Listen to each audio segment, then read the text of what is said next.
Alkitab murni, kisah penciptaan dunia Adam dan para nabi hingga ke penggenapan nubuatan di tanah Israel.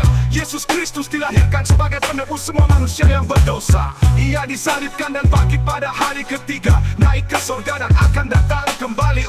Itu ajaran Alkitab murni. Halo semuanya, selamat datang kembali. Hari ini kita bakal bahas sesuatu yang mungkin bakal bikin kalian kaget.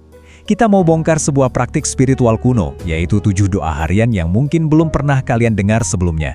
Penasaran? Yuk langsung kita mulai aja. Oke, kita mulai langsung dengan pertanyaan yang agak nyeleneh mungkin ya. Gimana kalau saya bilang, istilah sholat yang kita kenal sebagai doa harian terstruktur, ternyata sudah ada di dalam tradisi Kristen ratusan tahun sebelum Islam. Nah loh, ini dia nih titik awal penelusuran kita. Biar ngerti, kita harus mundur dulu ke akarnya. Jadi kata sholat ini aslinya itu dari bahasa Suryani atau bahasa Aram. Dan ini penting karena ini adalah bahasa yang dipakai oleh Yesus dan para pengikutnya. Dalam bahasa aslinya disebut slota, yang artinya membungkuk. Kata inilah yang jadi istilah umum untuk doa di zaman gereja-gereja awal. Nah, sekarang kita lihat prakteknya kayak gimana sih? Kita bakal selami apa yang bisa kita sebut sebagai sholat Kristen kuno, yaitu sebuah praktik 7 doa harian dalam tradisi Kristen Ortodoks Arab. Oke, nama resmi dari praktik ini itu liturgi jam suci.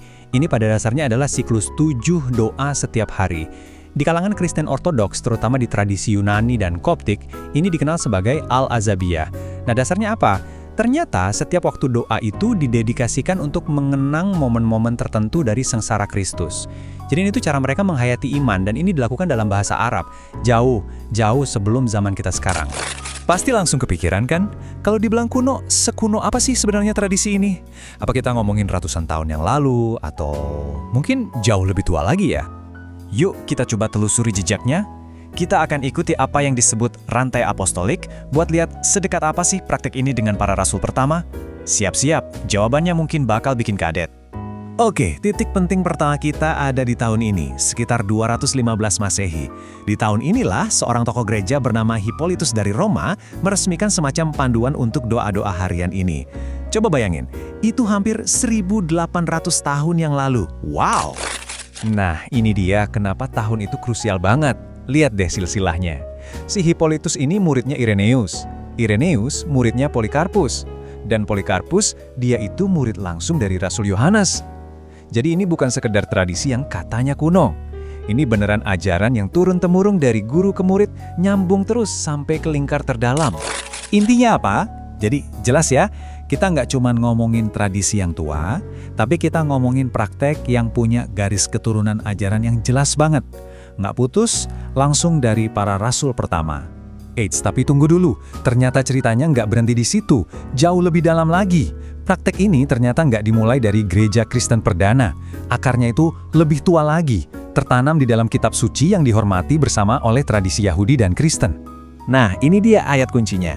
Dari Mazmur 119, ayat 164. 7 kali dalam sehari aku memuji engkau. Cuma satu kalimat ini dari kitab suci Ibrani, tapi ini yang jadi fondasi spiritual bareng-bareng, baik buat Yudaisme maupun kekristenan di awal-awal. Tapi dalam tradisi Yahudi, ada sedikit perbedaan nih. Walaupun cita-cita spiritualnya yang terinspirasi Mazmur adalah berdoa 7 kali sehari, praktek formal yang jadi kewajiban itu ada 3. Jadi ada 3 waktu doa utama, pagi, siang, dan malam. Gampangnya gini, 7 kali itu semacam idealnya, tapi 3 kali itu wajibnya. Oke, sekarang kita balik lagi ke tradisi Kristen.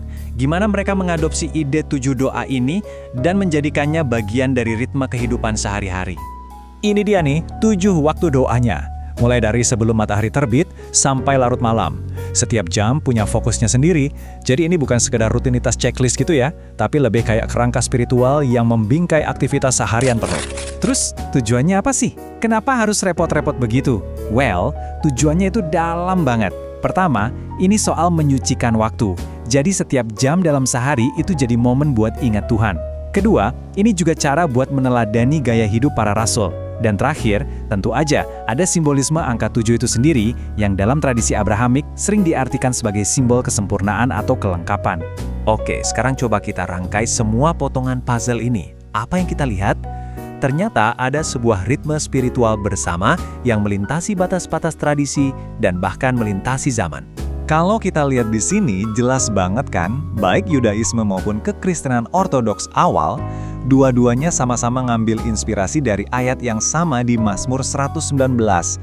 Mungkin prakteknya beda, yang satu 3 doa wajib, yang satunya 7.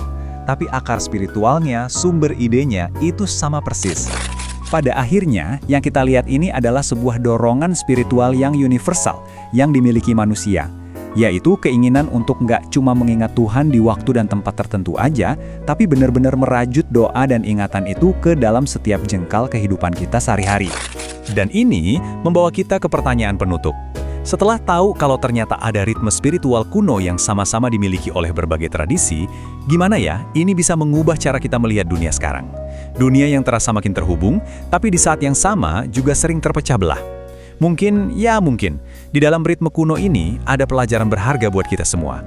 Hari ini, makasih banyak sudah menyimak.